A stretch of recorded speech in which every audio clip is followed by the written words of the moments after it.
ನಮಸ್ಕಾರ ಕನ್ನಡಿಗರೇ, ನಮ್ಮ YouTube channel like ಮಾಡಿ, ಕಮೆಂಟ್ ಮಾಡಿ, ಸಬ್ಸ್ಕ್ರೈಬ್ ಮಾಡಿ. ಇವತ್ತಿನ ನಿನಗಾಗಿ ಸಂಚಿಕೆ ಏನಾಯಿತು ಎಂದು ನೋಡೋಣ ಬನ್ನಿ. ಬಾಲ ತೊಗೊಂಬಂದು ತಾಳಿನ ಕಟ್ಟು ಜೀವ ರಚನೆಗೆ ಅಂತ ಹೇಳ್ಬೇಕಾರೆ ಜೀವ ಏನು ಹೇಳಬೇಕಂತ ಗೊತ್ತಾಗ್ದಲೆ ಗಾಬರಿಯಾಗಿ ನಿಂತ್ಬಿಡ್ತಾನೆ. ಹಿಂಗೆ ದಿಢೀರಂತ ಮದುವೆ ಆಗು ಅಂತಂದರೆ ಹೇಗೆ ಮದುವೆ ಆಗೋಕ್ಕಾಗತ್ತೆ? ರಚನೆಗೂ ಕೂಡ ಅದನ್ನು ಒಪ್ಕೊಳ್ಳೋ ಅಂಥ ಮನಸ್ಥಿತಿಲಿರಲ್ಲ. ಬಾಲ ಹೇಳ್ತಾನೆ, ನೀವಿಬ್ಬರು ಇದನ್ನು ಮಾಡಲೇಬೇಕು, ಯಾಕಂದರೆ ಎಷ್ಟು ದಿನ ಅಂತ ಹಿಂಗೆ ಇರೋದಕ್ಕಾಗತ್ತೆ. ಒಂದಲ್ಲ ಒಂದು ದಿನ ವಜ್ರೇಶ್ವರಿಯವ್ರಿಗೆ ಗೊತ್ತಾದರೆ ವಾಪಸ್ ರಚನಾ ಅವ್ರ ಮನೆಗೆ ಹೋಗಲೇಬೇಕಾಗತ್ತೆ. ಹಿಂಗೆ ಹೋಗಬೇಕಾಗಂಥ ಪರಿಸ್ಥಿತಿ ಬಂದರೆ ಕೃಷ್ಣನ ಕತೆ ಏನು? ಕೃಷ್ಣನ್ ಯಾರು ನೋಡ್ಕೋತಾರೆ ಅನ್ನೋದು ನನ್ನ ಪ್ರಶ್ನೆ. ಆದರೆ ಹಿಂಗೆ ರಚನವನ್ನು ಇನ್ನು ಎಷ್ಟು ದಿನ ಅಂತ ಹಿಂಗೆ ಇಟ್ಕೊಳ್ಳೋದಕ್ಕಾಗತ್ತೆ? ಯಾವತ್ತರ ಒಂದಿನ ಎಲ್ರಿಗೂ ಗೊತ್ತಾಗಿದ್ರೆ ಅದರಿಂದ ಅಪಾಯನೇ. ಸೊ ಅದಕ್ಕೆ ನೀನು ಅವ್ರಿಗೆ ತಾಳಿ ಕಟ್ಟಿದ್ರೆ ಎಲ್ಲ ಸರಿ ಹೋಗುತ್ತೆ. ನೀನು ಇದನ್ನು ಮಾಡಲೇಬೇಕು ಜೀವ ಅಂತ ಜೀವನ್ಗೆ ಹೇಳ್ತಾನೆ. ರಚನಾ ಏನನ್ನೂ ಹೇಳೋದಿಲ್ಲ. ಅದೇ ಜೀವನ್ ಕೇಳ್ತಾನೆ, ಬಾಲ ನಿಂಗೆ ಅವ್ರ ಕಂಡ್ರೆ ಇಷ್ಟ ಅಲ್ವಾ ಅಂತ.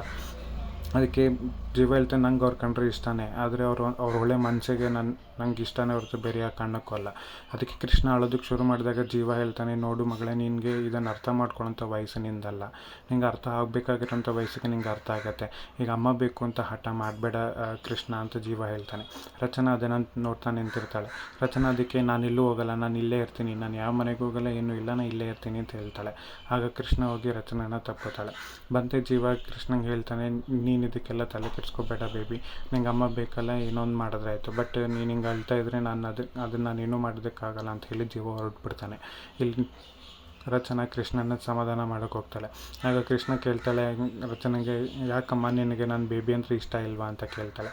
ಅದಕ್ಕೆ ರಚನಾ ಏನು ಉತ್ತರ ಕೊಡೋದಿಲ್ಲ. ಉತ್ತರ ಕೊಡೋಕ್ಕಾಗ್ದಿರೋಂಥ ಪರಿಸ್ಥಿತಿಲಿ ಇರೋದ್ರಿಂದ ಅವಳು ಏನನ್ನು ಉತ್ತರ ಕೊಡೋಲ್ಲ. ಆದರೆ ಕೃಷ್ಣ, ನಾನು ಹಿಂಗೆ ಒಂದು ಮಾತು ಹೇಳ್ತೀನಿ, ನಾನು ನಿನ್ನ ಬಿಟ್ಟು ಎಲ್ಲೂ ಹೋಗಲ್ಲ, ನಿನ್ನ ನಾನು ದೂರ ಮಾಡಲ್ಲ, ಮದುವೆ ಆಗದಿದ್ರೇನಂತೆ, ನಾನು ಯಾವಾಗಲೂ ಅಮ್ಮನೇ, ನಾನು ನಿನಗೆ ಅಮ್ಮ ಪ್ರೀತಿ ಕೊಡ್ತೀನಿ ಅಂತ ರಚನಾ ಹೇಳ್ತಾಳೆ.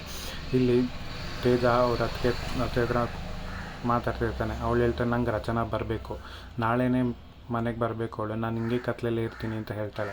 ಅದಕ್ಕೆ ತೇಜ, ನೀನು ಹಿಂಗೆಲ್ಲ ಮಾಡಬೇಡಿ, ಅದಕ್ಕೆ ನೀವು ಹೊರಗೆ ಬನ್ನಿ ಅಂತ ಹೇಳಿದ್ರು ವಜ್ರೇಶ್ವರಿ ರೂಮಿಂದ ಹೊರಗೆ ಬರಲ್ಲ. ತೇಜಂಗೆ ಹೇಳ್ತಾಳೆ, ನೀನು ಏನು ಮಾಡ್ತೀಯೋ ನಂಗೆ ಗೊತ್ತಿಲ್ಲ, ಎಮೋಷ್ನಲ್ ಕರ್ಕೊಂಬರ್ತೀಯೋ ಬಲವಂತ ಕರ್ಕೊಂಬರ್ತೀಯೋ ನಿನಗೆ ಬಿಟ್ಟಿದ್ದು, ಆದರೆ ರಚನಾ ನಾಳೆ ಬರಬೇಕು, ನಾನು ಹೇಳ್ದಂಗೆ ಕೇಳಬೇಕು ಅಂತ ಅವಳು ಹೇಳ್ತಾಳೆ. ಇಲ್ಲಿ ಜೀವ ಬಂದು ಮಾಧುರಿ ಸಮಾಧಿ ಹತ್ರ ನಿಂತ್ಕೊಂಡು ಕೈ ಕಟ್ಕೊಂಡು ನಿಂತಿರ್ತಾನೆ. ಏನು ಹೇಳ್ಬೇಕಂತ ಗೊತ್ತಾಗ್ದಲ್ಲ, ಏನು ಮಾತಾಡಬೇಕಂತ ಗೊತ್ತಾಗ್ತದೆ. ಮಾಧುರಿ ಹತ್ರ ಕೇಳ್ತಾನೆ, ಇದು ಇಂಥ ಸಂಕಷ್ಟ ಪರಿಸ್ಥಿತಿ ಯಾಕೆ ನನ್ನ ನಿಲ್ಲಿಸೆ ಮಾಧುರಿ, ನೀನೇ ಹೇಳು, ನಾನು ಹೆಂಗೆ ರಚನಾ ಅವ್ರನ್ನ ಹೆಂಡ್ತಿನ ತಗೊಳ್ಳೋದಕ್ಕಾಗತ್ತೆ, ನಾನು ಹೆಂಗೆ ಅವ್ರಿಗೆ ತಾಳಿ ಕಟ್ಟೋಕ್ಕಾಗತ್ತೆ? ಬಾಲ ನೋಡಿದ್ರೆ ತಾಳಿ ಕಟ್ಟು ಅಂತ ಹೇಳ್ತಾನೆ. ಇದಕ್ಕೆಲ್ಲ ನಂಗೆ ಏನು ಮಾಡಬೇಕಂತಲೇ ಗೊತ್ತಾಗ್ದಿಲ್ಲ ಅಂತ ಗೊಂದಲದಲ್ಲಿದ್ದೀನಿ. ಇದಕ್ಕೆಲ್ಲ ನೀನೇ ನನಗೇನೋ ಉತ್ತರ ಕೊಡಬೇಕು ಅಂತ ಮಾಧುರಿ ಹತ್ರ ಕೇಳ್ತಾನೆ. ಇಲ್ಲಿ ಕೃಷ್ಣ ಊಟದ ಸಮಯ ಆಗಿರುತ್ತೆ. ರಚನಾ ಊಟ ತೊಗೊಂಬಂದು ಕೃಷ್ಣ ಊಟ ಮಾಡು ಅಂತ ಅಂದಾಗ ಕೃಷ್ಣ ಊಟ ಮಾಡೋಲ್ಲ. ರಚನಾ, ಒಂದು ತೂತು ಊಟ ಮಾಡು ಮಗಳೇ ಅಂದಾಗಲೂ ಇಲ್ಲ, ಬೇಬಿಗೆ ನನಗೆ ಮಾತಾಡೋದಕ್ಕೆ ಬೇಬಿಗೆ ನನ್ನಿಂದ ಬೇಜಾರಾಗಿದೆ, ನಂಗೆ ಬೇಬಿನ ಬೇಕು ಅಂತ ಹೇಳಿ ಆಡೋಕ್ಕೆ ಶುರು ಮಾಡ್ತಾಳೆ. ಅದಕ್ಕೆ ರಚನಾ, ನೀನು ಬೇಬಿ ಬರ್ತಾರೆ, ಹೊರಗೆ ಹೋಗಿದ್ದಾರೆ ಅಂತ ಹೇಳ್ತಾಳೆ. ಅದಕ್ಕೆ ಬಾಲ ಬಂದು, ನೀವು ಒಂದು ಸ್ವಲ್ಪ ತಿರಿ, ನಾನು ಹೋಗಿ ಅವನ್ನ ಕರ್ಕೊಂಬರ್ತೀನಿ ಅಂತ ಬರ್ತಾನೆ. ಅವನಿಗೆ ಚೆನ್ನಾಗಿ ಗೊತ್ತು ಜೀವ ಎಲ್ಲಿರ್ತಾನೆ ಅಂತ.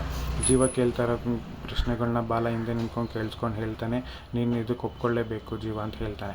ಇಲ್ಲಿ ಕೃಷ್ಣ ಬಂದು ಅವ್ನ ಫ್ರೆಂಡ್ ಗಣೇಶನ ಹತ್ರ ಕೇಳ್ಕೊತಾಳೆ, ನಂಗೆ ಅಮ್ಮ ಬೇಕು, ನೀನು ಯಾಕೆ ಅಮ್ಮಂಗೂ ಬೇಬಿಗೂ ಮದುವೆ ಮಾಡ್ದಂಗೆ ಮಾಡಿದೆ, ನೀನು ನನ್ನ ಫ್ರೆಂಡ್ ತಾನೇ, ನಾನು ಕೇಳಿದ್ದೆಲ್ಲ ನೀನು ಕೊಡ್ತೀಯ ತಾನೆ, ಯಾಕೆ ನೀನು ಇದನ್ನು ಕೊಟ್ಟಿಲ್ಲ ಅಂತ ಗಣಪತಿನ ಪ್ರಶ್ನೆ ಮಾಡ್ತಾಳೆ. ರಚನಾ ಅದನ್ನು ನೋಡ್ತಾ ತುಂಬ ಬೇಜಾರು ಮಾಡಿಕೊಂಡು ಅಳೋದಕ್ಕೆ ಶುರು ಮಾಡ್ತಾಳೆ. ಅದಕ್ಕೆ ಕೃಷ್ಣ ಅದನ್ನು ಕೇಳ್ತಾ ಗಣಪತಿ ಮುಂದೆ ಅಳೋಕ್ಕೆ ಶುರು ಮಾಡ್ತಾಳೆ. ಇದನ್ನು ಅಳ್ತಿರೋದನ್ನು ನೋಡಿ ರಚನೆಗೆ ತುಂಬ ಬೇಜಾರಾಗುತ್ತೆ. ಕೃಷ್ಣ ಇಷ್ಟೊಂದು ಒದ್ದಾಡ್ತಾ ಇದ್ದಾಳಲ್ಲ ಅಂತ ಹೋಗಿ ಕೃಷ್ಣನ ತಪ್ಕೊಂಡು ಸಮಾಧಾನ ಮಾಡ್ತಾಳೆ. ಕೃಷ್ಣ, ನೀನೇನು ತಲೆ ಕೆಡ್ಸ್ಕೋಬೇಡ, ಅಳಬೇಡ ಅಂತ ಹೇಳಿ ಸಮಾಧಾನ ಮಾಡ್ತಾಳೆ.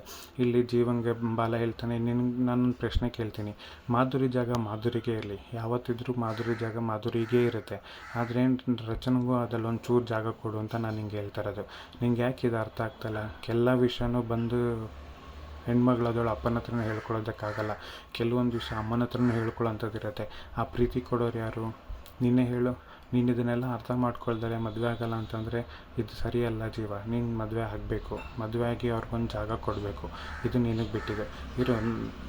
ನಾನೇ ಮಾಧುರಿ ಹತ್ರ ಮಾತಾಡ್ತೀನಿ ಅಂತ ಬಾಲ ಬಂದು ಮಾಧುರಿ ಹತ್ರ, ಏನಮ್ಮ ಇದು, ನಂಗೆ ಗೊತ್ತಿಲ್ಲ, ರಚನೆನ ಇವನು ಮದುವೆ ಆಗೋಂಗೆ ನೀನೇ ಏನಾದರೂ ಅವನಿಗೆ ಶಕ್ತಿ ಕೊಡಬೇಕು, ಇವನು ನಮ್ಮ ಮಾತನ್ನ ಕೇಳೋಂಗೆ ಮಾಡು ಅಂತ ಮಾಧುರಿ ಹತ್ರ ಕೇಳ್ಕೊತಾನೆ.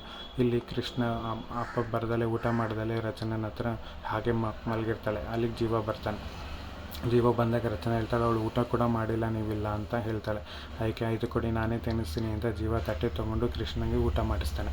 ಅದಕ್ಕೆ ಬೇಬಿ ನಾನು ಹಿಂದೆನೋ ಬೇಜಾರಾಗಿದೆ ಸಾರಿ ಅಂತ ಕೃಷ್ಣ ಕೇಳ್ತಾಳೆ. ಅದಕ್ಕೆ ಜೀವ ಹೇಳ್ತಾನೆ, ನನಗೇನು ಬೇಜಾರಲ್ಲ ಬೇಬಿ ಊಟ ಮಾಡು ಅಂತ ಹೇಳಿ ಊಟ ಮಾಡಿಸ್ತಾನೆ. ಇಲ್ಲಿ ಕೃಷ್ಣ ಟೆರೆಸ್ ಮೇಲೆ ಬಂದು ಯೋಚನೆ ಮಾಡ್ತಾ ಕೂತಿರ್ತಾಳೆ. ಅಲ್ಲಿಗೆ ಬಾಲ ಬರ್ತಾನೆ. ಯಾಕೆ ಕೃಷ್ಣ ಹಿಂಗೆ ಯೋಚನೆ ಮಾಡ್ತಾ ಕೂತಿದ್ದೆ ಅಂದಾಗ, ಇವರಿಬ್ಬರು ಮದುವೆ ಆಗಲ್ಲ ಅಂತಾರಲ್ಲ, ಏನು ಮಾಡೋದು ಬಾಲಮಮ್ಮ ಅಂತ ಕೇಳಿದಾಗ, ಇಲ್ಲ ಕೃಷ್ಣ ನೋಡು ಅಪ್ಪನ ಕೇಳಿದಾಗ ಅಪ್ಪ ನನಗೆ ಇಷ್ಟ ಅವರು ಅಂತ ಹೇಳ್ದ ತಾನೆ. ಅದಕ್ಕೆ ಕೃಷ್ಣ ಖುಷಿ ಪಡ್ತಾಳೆ. ಹಾಗೆ ಜೀವ ಏನೋ ಇಷ್ಟ ಅಂತ ಹೇಳ್ದ, ಆದರೆ ರಚನವ್ರು ಕೇಳಿದಾಗ ಏನಂದ್ರು, ಅಮ್ಮ ಏನೂ ಉತ್ತರನೇ ಕೊಡಲಿಲ್ಲ, ಸೈಲೆಂಟ್ ಆಗಿದ್ರು ಅಂತ ಹೇಳ್ತಾನೆ. ಆಗ ಬಾಲ ಹೇಳ್ತಾನೆ, ಸೈಲೆಂಟ್ ಆಗಿದ್ದರೆ ಅವ್ರಿಗೂ ಇಷ್ಟ ಇದೆ, ಆದರೆ ಅವರು ಓಪನಾಗಿ ಹೇಳ್ಕೊತಾ ಇಲ್ಲ, ಇಷ್ಟ ಇದೆ ಅಂದಮೇಲೆ ಮದುವೆ ಆಗೋಕ್ಕೆ ಏನೂ ಪ್ರಾಬ್ಲಮ್ ಇಲ್ಲ ಅಂತ ಬಾಲ ಹೇಳ್ತಾನೆ. ಅದಕ್ಕೆ ಕೃಷ್ಣ ಹೇಳ್ತಾನೆ, ಹಂಗಾರೆ ನಾವಿಬ್ಬರು ಏನಾದ್ರು ಮಾಡಿ ಅವರಿಬ್ಬರಿಗೆ ಮದುವೆ ಮಾಡಬೇಕು ಅಂತ ಹೇಳಿ ಖುಷಿ ಪಡ್ತಾರೆ.